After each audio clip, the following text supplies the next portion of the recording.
क्या है सवाल हमारा?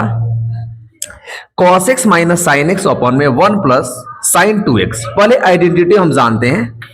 देखिए इसमें हमारे पास एक 1 की आइडेंटिटी होती है, हमने पीछे भी पढ़ा था कि sine square x plus cos square x बराबर में होता है 1। एक आइडेंटिटी हम इसमें यह अप्लाई करेंगे। दूसरी आइडेंटिटी, जो सेकेंड आइडेंटिटी इसमें अप्लाई होगी वो होगी क्या? साइन 2x का एक फॉर्मूला होता है 2 साइन एक्स, क्या होता है 2 साइन एक्स इंटू में होता है क्या? Cos x.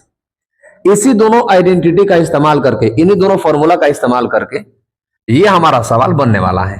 देखिए हमें इंटीग्रेशन करना है तो ऊपर रख देंगे जो ऊपर की वैल्यू है, जैसे cos x माइनस का साइन x अपॉन में 1 के जगह पे ये वाली आइडेंटिटी पुट कीजिए। क्या है वो? cos a square x plus sign A square x plus sign 2x के बराबर में मैंने आइडेंटिटी अभी लिख रखी थी 2 साइन ए इंटू कॉस बी। तो लिख देंगे 2 sine x into cos x. ये आइडेंटिटी हम लिख रहे हैं यहां पे। एक चीज आइए आगे बढ़ते हैं हम यहां से। इसको हम तो ऐसे लिख देंगे, किसको? cos x minus sine X upon में a square plus B square plus का 2ab। क्या आपके पास एक फॉर्मूला होता है किसका? वो होता है a प्लस बी का होल स्क्वायर का आइडेंटिटी होता ही है। वो आइडेंटिटी होती है a square plus B square plus का 2ab। अगर मैं एक चीज यहां से कहूं कि मैंने a के जगह पे cos को मान रखा है और b के जगह पे साइन को मान रखा है, तो फॉर्मूला होता है a square plus B square plus का 2ab। इसका मतलब यहां हम फॉर्मूला देख पा रहे हैं कि cos का स्क्वायर प्लस साइन का स्क्वायर प्लस का 2 साइन ए इंटू कॉस बी है। यही आइडेंटिटी है। तो इसके बराबर मतलब ये जो टोटल हमारे पास इतना फॉर्मूला आया है, इसको हम ऐसे भी तो लिख सकते हैं cos x और प्लस का साइन x का होल स्क्वायर लिख सकते हैं हम इसको, और यहां पर हो जाएगा क्या? dx होगा, क्योंकि हम इंटीग्रेशन कर रहे हैं।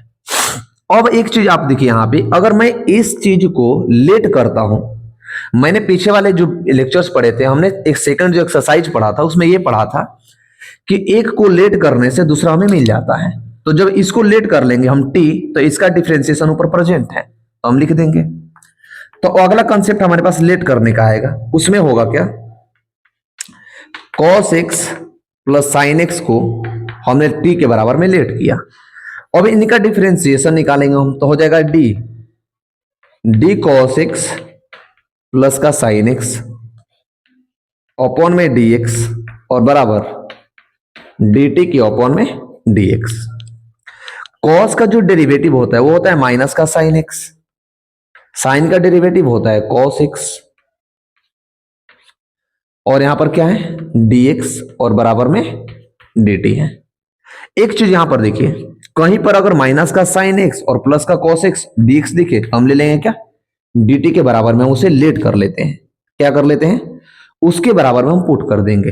अब थोड़ा सा हम क्या करेंगे, इस कैलकुलेशन को मैं आगे यहां पर लिखना चाहूंगा। कहां पे? यहां पर लिख रहे हैं। यहां तक तो हमने आइडेंटिटी अभी तक लिखा था। ये जो भी टर्म हमने लिखा है यहां, ये सारे टर्म हमारे पास आइडेंटिटी के फॉर्मेट में, और ये सारे टर्म आइडेंटिटी है हमारी। अब इसको हम आगे बढ़ाते हैं। ऊपर में हमारे पास क्या है? cos x और माइनस का साइन एक्स dx अपॉन में, एक चीज देखिए कि मैंने cos x plus sine x को मैंने क्या लेट कर रखा है? t, तो t का स्क्वायर हो जाएगा। यहां पर क्या हो जाएगा? t का स्क्वायर। अब एक चीज देखिए कि माइनस का साइन एक्स, यहां पर माइनस का साइन एक्स है, प्लस का cos x dx बराबर dt। क्या इन सारे के बराबर में हमने dt निकाल रखा है क्या? इतने के बराबर में हमने dt कहीं पर निकाल रखा है? ये निकाल रखा हमने dt, तो इनके बराबर में dt ले लेंगे हम, तो ये हो जाएगा क्या? dt अपॉन में t का होल स्क्वायर। अब t का तो डेरिवेटिव 1 अपॉन में t स्क्वायर का डायरेक्ट इंटीग्रेशन तो है नहीं, तो नहीं है तो ऊपर लेकर जाएंगे, तो t की पावर माइनस का 2 होगा ये। अब इसका इंटीग्रेशन हम निकाल पाएंगे यहां से। तो t की पावर n का आइडेंटिटी क्या होता है? ये t की पावर n का आइडेंटिटी ये होता है कि t की पावर माइनस का 2 प्लस का 1 अपॉन में माइनस का 2 और प्लस का 1, ये होता है। तो 2 में से 1 जाएगा, टी की पावर -1 अपॉन में माइनस का 1, क्योंकि माइनस का 2 में से एक जगह तो माइनस का 1 बचेगा, बचेगा नहीं बचेगा, बच जाएगा।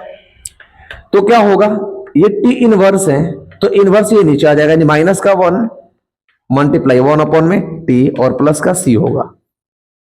यहां तक हमने इंटीग्रेशन कर दिया, तो यही आपका आंसर होना चाहिए। बट टी के जगह पर कुछ आइडेंटिटी आपने मान रखी है तो उसको हमें रखना पड़ेगा।